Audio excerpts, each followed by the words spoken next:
Okay, so hi guys. Firstly, congratulations for the new show. Talking about the character and the story. Why the story is so अनोखी and ऐसा क्या है इसमें कि जो बाकी दोस्ती भी हम देखते हैं तो ये उनसे थोड़ी डिफरेंट और अलग क्यों है? Sir, Sir is our spokesperson. He will reply on that. मुझे लगता है हर दोस्ती अनोखी होती है, कोई जनरल नहीं होती, और वो इसलिए होती है कि वो दोनों क्या एक दूसरे के प्रति अंदर से महसूस करते हैं, वो नहीं जो दिखा रहे हैं। आप भी अपने अपने जीवन में अगर देखेंगे तो आपकी जिसके साथ जो दोस्ती है वो अपने आप में एक ही है, यूनिक है, वो अद्वितीय है। तो इसकी भी कुछ ऐसी खूबियां हैं, बहुत सारी बातें जो गुस्सा दिलाती है जगन्नाथ मिश्रा को, लेकिन शायद अकेले में जाके वो सोचते हैं यार कह तो सही रही थी ये, और वहाँ तो मैंने इसको डांट वाट दिया, लेकिन बात तो सही कर रही थी, मेरी बोलती बंद कर दी थी इसने। और शायद बहुत सारी बातें ये भी ऐसे कहता होगा कि वो मैं भूल गई लेकिन ही हैज ए पॉइंट। और ये दो दोस्तों के बीच मुझे लगता है वही एक जब रिश्ता एक दूसरे के अंदर से कुछ जुड़ने लगते हैं, कदर करने लगते हैं, उन पे मानने लगते हैं यार इसका बिहेवियर देखो कितना, मेरी सोच कितनी अलग है मगर ये आदमी देखो उसी बात को कैसे देख रहा है, और वो धीरे धीरे अंदर अंदर जोड़ता जाता है। फिर अनोखी तो है ही है, ये 70s में है, ये 20s में है, 50 साल का जो डिफरेंस है वो अनोखी नहीं है। आप बताइए। तो ये तो भाई हर तरह से कि घुमा फिरा के 360 डिग्री के एंगल से देखोगे ये दोस्ती अनोखी ही है। और इसका शब्द दोस्ती है, रिश्ता नहीं है। That's a very nice difference. दोस्ती ही सबसे बड़ा रिश्ता है, बाकी तो मैन मेड है, ये आप ऊपर वाला बनाता है, ये आपका मन चुनता है दोस्तों को। दोस्ती से बड़ा कोई रिश्ता ही नहीं होता, बाकी सब गॉड गिवन है, ब्लड के हैं, और ये हमारे मन ने चुना है, इसलिए वो कायम रहता है सारी उम्र।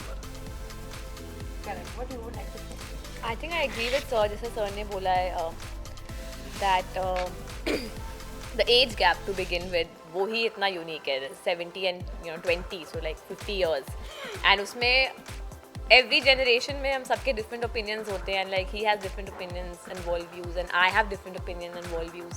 कोई गलत नहीं है, कोई सही नहीं है, but still there is a difference, and कैसे ये दोनों एक दूसरे की लाइफ में आते हैं, वो लर्न करते हैं एक दूसरे के बारे में। बहुत सिमिलैरिटीज़ भी है इन दोनों में, लाइक दोनों ज़िद्दी है in terms of what they want, but still दोनों अलग है। एंड ये मैं भी बड़ी इम्पल्स, माई कैरेक्टर, मैं भी बड़ी इम्पल्सिव हूँ एंड मैं भी कुछ भी बोल जाती हूँ कभी कभी, बट देन जब अंकल जी मुझसे बात करते हैं और जब वो बोलते हैं एंड मेरे को रियलाइज़ होता है कि हाँ ये गलत नहीं है। तो similarly it's like a two way street, जैसे मुझे चीज़ें रियलाइज़ होती है वैसे इनको चीज़ें रियलाइज़ होती है, and through that process how we just become, there's a unique bond which is formed, so that's very unique about the story and the relationship that they share.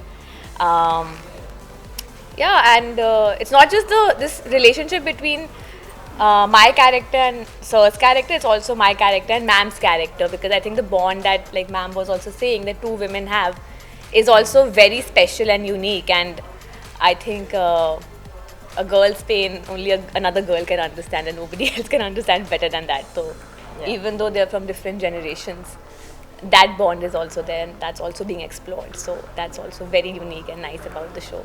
आपसे जानना चाहेंगे जिस तरीके से ऑफकोर्स ये एज गैप है, आप दोनों के बीच में दोस्ती कैसे बरकरार रखती हैं, और दोनों का जो है डिफरेंस है बातों में, एक दूसरे से कुछ भी मेल नहीं खाता, तो आप इन दोनों को किस तरीके से समझाती हैं एंड कैसे दोनों को एक साथ रखते हैं? जो टिपिकल माँ होती है ना हमारे समाज में, जो मिडिल क्लास माँ होती है, वो हमेशा अपने पति और अपने बच्चों के बीच में पिसती है, क्योंकि she adores both of them, कमाल की है ना, बात। तो she adores both of them. तो इनका रोल है, उसको प्लेकेटर बोलते हैं, प्लेकेट करना, उनको आयरन करना कि नहीं नहीं नहीं तुम भी ठीक हो बाबा, तुम भी ठीक हो, सब ठीक है, उसको गृहस्थी चलानी है, तो सब, and she is non judgemental.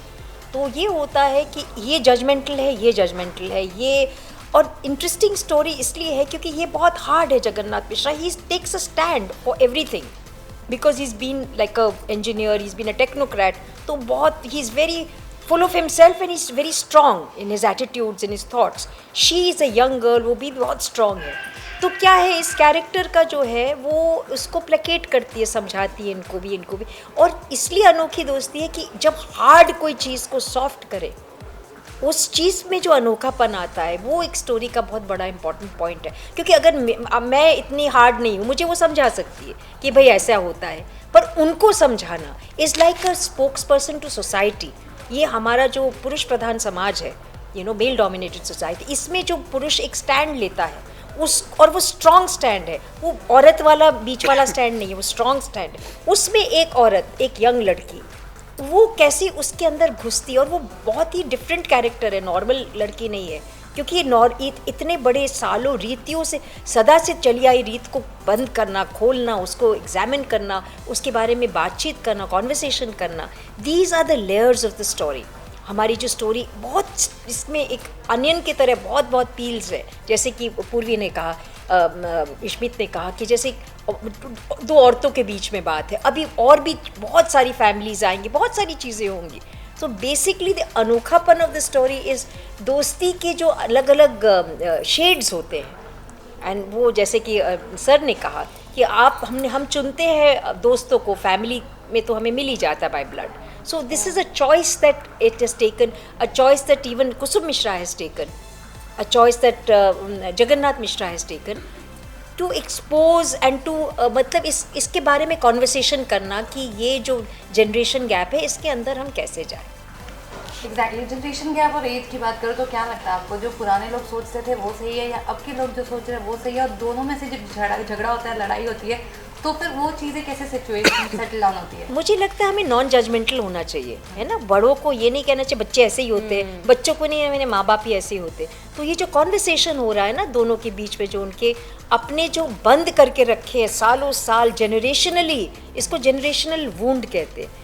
Generation का जो घाव होता है ना, माँ से लेके नानी से लेके माँ, माँ से लेके बच्चे, बच्चे से लेके ये घाव जो है, ये कभी उसको सूरज नहीं दिया आपने, उसको ढक के रखा है, तो घाव वो फेस्टर होता है, वो कैंसरस हो जाता है।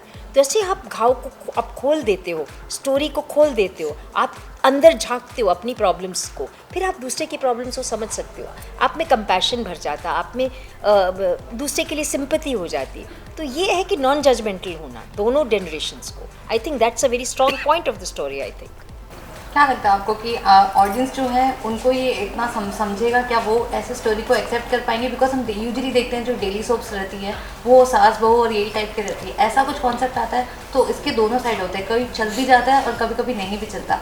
तो आप लोगों को क्या लगता है कि ऑडियंस क्या अट्रैक्ट हो पाएगी इससे? आप टीनू से जानना चाहूँगी। 100% समझ में आएगा, 110%। And it's never too late to change ना, क्योंकि ये हाँ ऑफ कोर्स हमारे लिए भी देखना है। मैं बड़े जोर से मैं भी मेंटली अपनी बात कह रहा हूँ, because this is what I feel, this is my conviction. उसके बाद में ऑडियंस ना एक्सेप्ट करे, हमें रिजेक्ट कर दे, नो प्रॉब्लम, हम क्या कर लेंगे।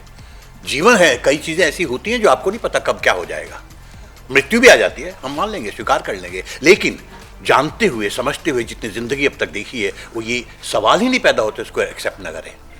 क्योंकि इसमें जो कुछ भी हम देख रहे हैं वो आप दी ऑडियंस, आप सब अपने अपने घरों में देख रहे हैं, भुगत रहे हैं, सोच रहे हैं, महसूस कर रहे हैं। दूसरे सीरियल में जब आप ये चीज़ें देखते हैं वो कुछ भी आपको महसूस नहीं होता अंदर से, आप ऊपर ऊपर का ड्रामा देखते हैं, हंसते हैं, बोलते हैं चलो। यहाँ वो आपको अपने अंदर भी झांकने का, अपने घर के अंदर, अपने संबंधों के अंदर, अपने दोस्तों के अंदर, सब जगह देखने झांकने का मौका भी देगा, आपको एंटरटेनमेंट करने के साथ साथ ड्रामा भी है, कॉमेडी भी है, और साथ साथ दिल के अंदर, जैसे अगर आप किसी बात को एज अ मेल्स रोते नहीं है ज़्यादा, फील ऐसा दिखाते नहीं है, पर जब ऐसा कैरेक्टर, स्ट्रॉन्ग कैरेक्टर, जब वो आंखों में उनकी नमी आ जाती, means he is going inside himself, जो डेली सोप्स में नहीं होता। ये इसमें अब वो ही इज अंडरस्टैंडिंग अपने अंदर जो डीमंस है, अपने अंदर जो राक्षस जो बंद करके रखा है, जो भी स्टोरी के level, we cannot explain the story right now, but whatever he has suppressed within him, and I know as a wife of 50 years he has suppressed it, and he knows he has suppressed it, so sometimes he'll open it up and then he'll immediately close it. ये हर घर की story होती है, हमारे माता पिता ने भी कितनी चीज़ें दबाई होंगी, तो ये सब परत खोल रहे हैं। तो सिर्फ रिश्ते भी नहीं, आपस के रिश्ते भी नहीं, अपने साथ जो रिश्ता है उसकी स्टोरी है, इसके साथ अंदर की रिश्ता, हम लोग के अंदर की जो हमारे साथ जो रिश्ता है, that is also there in the story. and like you said that as being a male, like वो रोते नहीं है. It's also so much conditioning. Yes. And through this show we're showing that वो conditioning होना शायद गलत है. It's okay for men to also cry, for men to also feel emotions. जो like ma'am said, I think अलग serials में, बाकी serials में देखने को नहीं मिलता है. And I think जो हम perform कर रहे हैं, हमने we've all lived through all of those emotions in our personal lives, like Sir said. So even the audience will relate with it, and there's no reason why it should not work. Plus we have great has to. actors. Sir and ma'am are amazing. So I mean, it's just everything's been so wonderful about the show. So. अच्छा, ज़्यादातर देखा जाता है कि लोग जो जैसे मैं तो इनसे पूर्वी से सब सीखती हूँ, डिजिटल है ना, तो हमारा भी बहुत 50 साल का फ़र्क होगा शो में इनके साथ. So basically you have to, ये इंटरजेनरेशनल तबके हैं, आपको उसको नेगोशिएट करना. You have to go through that process. वो कैसे करें वो अपने ऊपर है, स्टोरी के ऊपर है. उसको कभी प्यार से, कभी झंझोड़ के, कभी रिजेक्ट करके, कभी एक्सेप्ट करके, वो तो स्टोरी के साथ चलती है. पर definitely it is an intergenerational story. In हमारी जनरेशन है, हमारे बच्चे हैं, हमारे बच्चों के बच्चे हैं. So there is a big scope to explore this. Okay, जैसा आप लोगों ने कहा जनरेशन गैप है. अगर ऑफ स्क्रीन बात करें तो किस तरह से बैलेंस होता है ये जनरेशन गैप, और एक दूसरे से आप लोगों ने क्या कुछ सीखा है अब तक? Because as you have the young costars, तो कितना कहीं ना कहीं वही चीज़ आ रही है कि आप भी back to the memory lane of your young age आप जा रहे हो. I am not saying that you guys are. I just told you how she teaches me a lot of things. अभी भी उसे बता रही थी, मैम आपको मैं भेज रही हूँ. She's taken some TikTok what? Instagram, boomerang. She made me go on Insta and I didn't know how to do it. I'm not in social media at all. I have somebody, so she helps me. So I think that is generational. We talk about food. We talk about what podcast are you listening to? She was telling me what she was listening to. I was telling what podcast I listen to. Gupta ji must be having his really. नहीं, मुझे क्या लगता है, basic जो सारी समस्याएं हैं, जैसे जैसे हम बड़े होने लगते हैं, हमारे विचार फिक्स होने लगते हैं.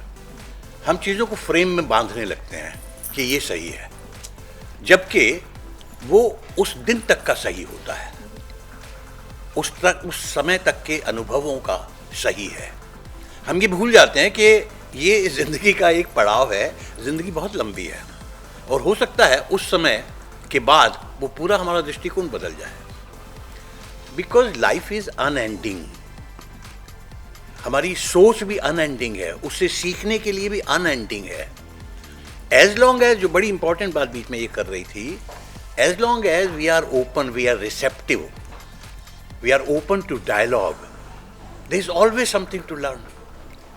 And elders can learn from younger people, younger can learn from. Problem वही है, और जैसे जैसे हम और बड़े होते जाते हैं, बूढ़े होते जाते हैं और फिक्स हो जाते हैं. और सारी समस्या की जड़ वही है. एज लॉन्ग एज हमारे कान खुले रखें, बोलें कम, सुने ज़्यादा, देखें ज़्यादा, चीज़ें अपने आप जवाब देने लगती हैं आपको. और ये सारा जो इशू है जनरेशन गैप का, ये बचपना सा लगने लगता है. मुझे बड़ा अजीब लगता है. बहुत सारे हमारी उम्र के, हमसे पहले भी अक्सर बात करते थे लोग, यार हमारे साथ तो क्या है, क्या देख लो बच्चों को, क्या तो करते हैं, क्या पहनते हैं, क्या बात करते हैं, क्या जीवन है, किस बारे में सोचते हैं. और यार वो था जमाना. तो मेरे को हंसी आती, किस क्या बात कर रहे हैं भाई आप. It is constantly living times. Times are always living. Time नहीं गुजरता, हम गुजर जाते हैं उससे. वो वैसे को वैसे समय हमेशा से, करोड़ों साल से, और आगे भी करोड़ों साल. और परिवर्तन ही जीवन का नियम है, ये गीता सार. और वो जैसे जैसे आप जी रहे हैं, अनुभव कर रहे हैं, वो परिवर्तन तो हो रहा है ना. उसको एसिमिलेट करते जाइए, उस पर थोकिए मत कि मैंने तो ये, उसने तो ये कहा था और नहीं सही तो ये है. तो भाई बैठा था वही है. Even your parents would have felt that way about your generation. Exactly. तो ये तो नहीं, मैं आई एम वेरी लकी. मेरे को इस मामले में कभी हमारे ज़माने में ऐसा था. अच्छा, नहीं मैं था. कहा ही नहीं.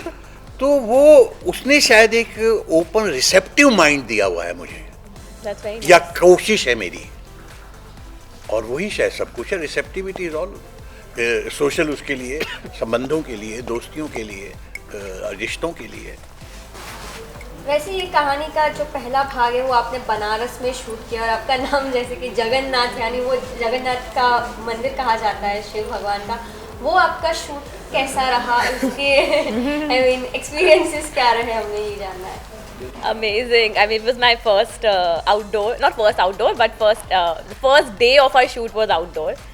And तब बहुत बारिश हो रही थी ना, हमारा first day वही था ना, जब we both had to jump in the Ganga.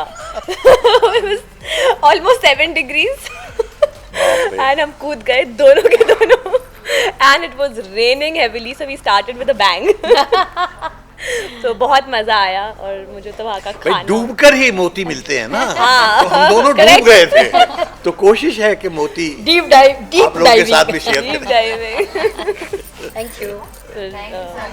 All the best. Thank you. Thank you. Plus please do watch.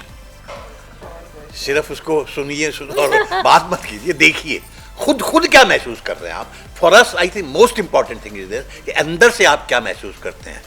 ये डिफाइंड क्वेश्चंस और आंसर्स की बात नहीं कर रहा हूं मैं, अनुभव की बात कर रहा हूं. Please let us experience. Thank you. Thank you.